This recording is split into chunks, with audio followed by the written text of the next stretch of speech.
Picture two men standing in the same storm. The first man is holding a giant bucket, but there are 100 holes punched through the bottom. The rain pours in fast. He's earning more than anyone else on the street, but it's leaking out just as quickly. By the time the storm ends, his bucket is empty, his arms are shaking, and he has nothing to show for it. The second man is holding a small clay cup. No cracks, no holes.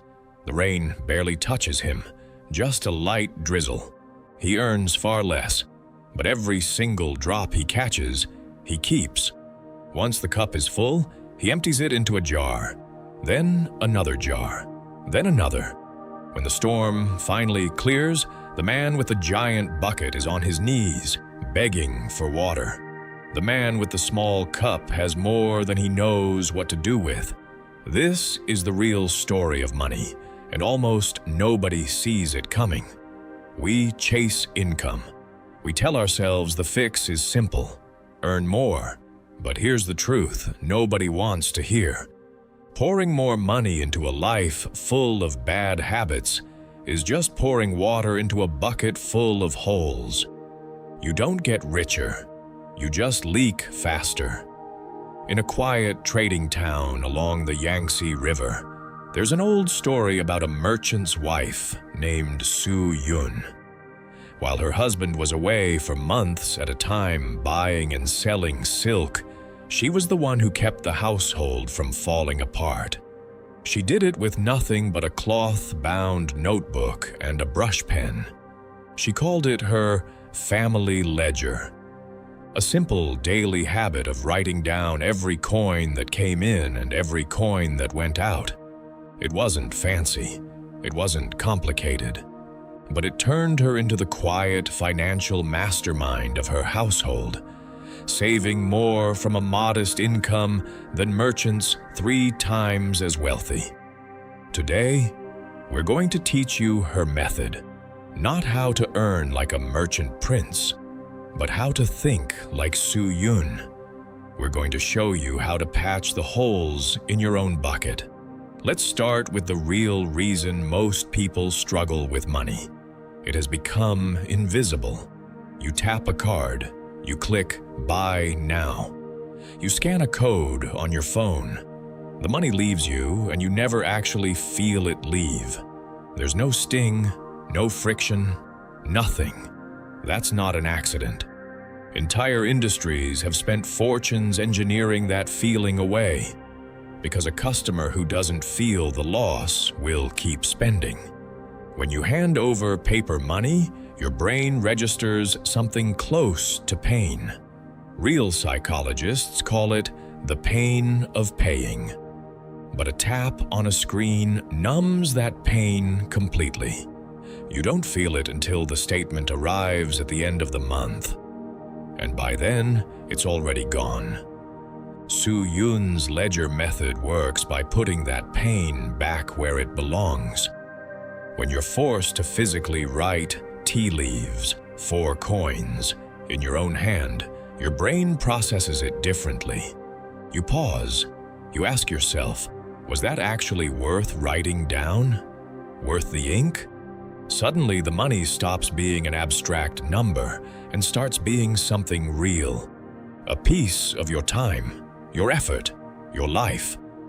The method rests on 4 simple questions, asked at the start of every month.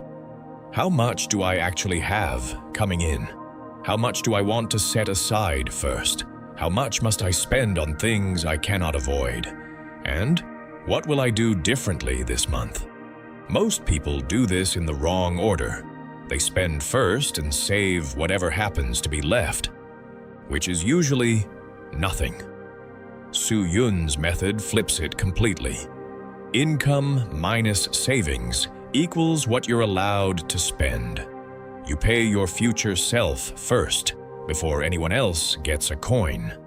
Say you earn $3,000 in silver a month and want to save $500. You set that $500 aside immediately, the day you're paid. Untouched. Now you have to live on $2,500. That limit forces creativity.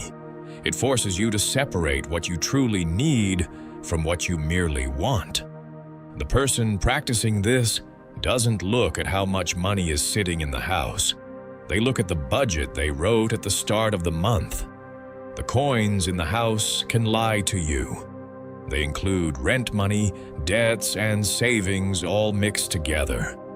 The ledger never lies. Every expense gets sorted into one of 4 baskets. The first is survival: rent, food, fuel, medicine. Non-negotiable but not uncontrollable either. There's almost always a cheaper way to meet the same need. The second is want: tea houses, new fabric, little indulgences bought on a whim. This is where almost all the leaking happens. This is the real battlefield. The third is growth: books, lessons, things that sharpen the mind. Su Yun never discouraged this spending. Investing in yourself isn't waste, but it still gets written down, still gets tracked. The fourth is the unexpected: repairs, a gift for a wedding, a cracked bowl that needs replacing. The things you never planned for but always happen anyway. Every single evening, for a few quiet minutes, you sit with your notebook and sort the day's coins into these 4 baskets. This nightly ritual is the heart of the whole method. It forces you to face your choices while they're still fresh in your memory. Spend too freely at the tea house last night? You have to write it down this morning in your own hand. That small sting is exactly what stops you from doing it again tonight. Most people only check their finances once a month at the very end, and by then, it's an autopsy. The damage is already done. This method is a daily checkup instead. It catches the problem while the patient is still very much alive. For the want basket especially, there's an old trick that still works better than any app. Real, physical coins, counted out and set aside at the start of the month, kept separate from everything else. When you go out, you spend from that set-aside pile only. When it's gone, it's gone. There's no borrowing against tomorrow. There's no quiet slide into debt. The limit is absolute, and that absoluteness is exactly what teaches self-control. Spend the whole month's allowance in the first week, and you'll spend the next 3 weeks sitting at home, feeling it. That lesson only needs to be learned once or twice before you start pacing yourself. Naturally. Then there's the matter of wanting things you don't yet own. We live in a world built for instant gratification. See it, want it, have it by tomorrow. That instinct quietly drains wealth faster than almost anything else. So the method adds a deliberate pause. Whenever you want something that isn't a true need, you don't buy it. Not yet. You write it down on a separate page and wait 30 days. After those 30 days, you look at the list again and ask yourself honestly, do I still want this? Or was I simply bored, or tired, or upset that day? 9 times out of 10, the pull is gone entirely. You'll look at your own handwriting and wonder why you ever thought you needed it. And you'll have saved that money by doing absolutely nothing. If after 30 days, you still want it just as much, buy it. That's no longer an impulse. That's an intention. There's a second principle running underneath all of this. A deep respect for what you already own, rather than treating everything as disposable. Before buying new shoes, you clean and repair the ones you have. Before replacing an old coat, you mend the torn seam. Caring for what you already own quietly kills the desire for what's new. An entire economy is built on you feeling dissatisfied with what you already have. This habit is a small, quiet rebellion against that. At the end of every month comes the honest part, the review. You sit with your numbers and compare what actually happened against what you planned. You ask the harder questions. Where did this go wrong? Why did I spend so heavily on food deliveries this month? Was I tired? Was I lonely? Was I just avoiding something? This isn't about punishing yourself. It's closer to research. You're studying your own patterns like a scientist studying a subject. Maybe you notice you spend the most on the days you're most stressed at work. Now you know your trigger. And next time that stress hits, you can reach for something that costs nothing at all, a walk, a hot bath, instead of another impulsive order. This creates a loop that keeps tightening on itself, month after month. You get a little sharper each time. Eventually, you find yourself saving 30, 40, even 50% of your income, without ever feeling like you're depriving yourself of anything. You didn't work harder, you simply stopped the leak. Here's the part almost nobody tells you. Real wealth was never about how much you earn. It's about the space between what you earn and what you spend. One man earns $200,000 a year and spends every bit of it. His wealth is zero. He's running on a wheel that never stops. And if he loses his income tomorrow, he's in real trouble within a month. Another man earns a quarter of that and spends far less than he makes. He saves a meaningful amount every single year. That gap is what buys him something the first man doesn't have: real freedom. The second man is wealthier. Even on paper, he looks poorer, because wealth was never a number, it's a ratio. And that ratio is the one thing you can always control, no matter what your income looks like this year. Every coin you manage to save isn't a coin you've lost the use of.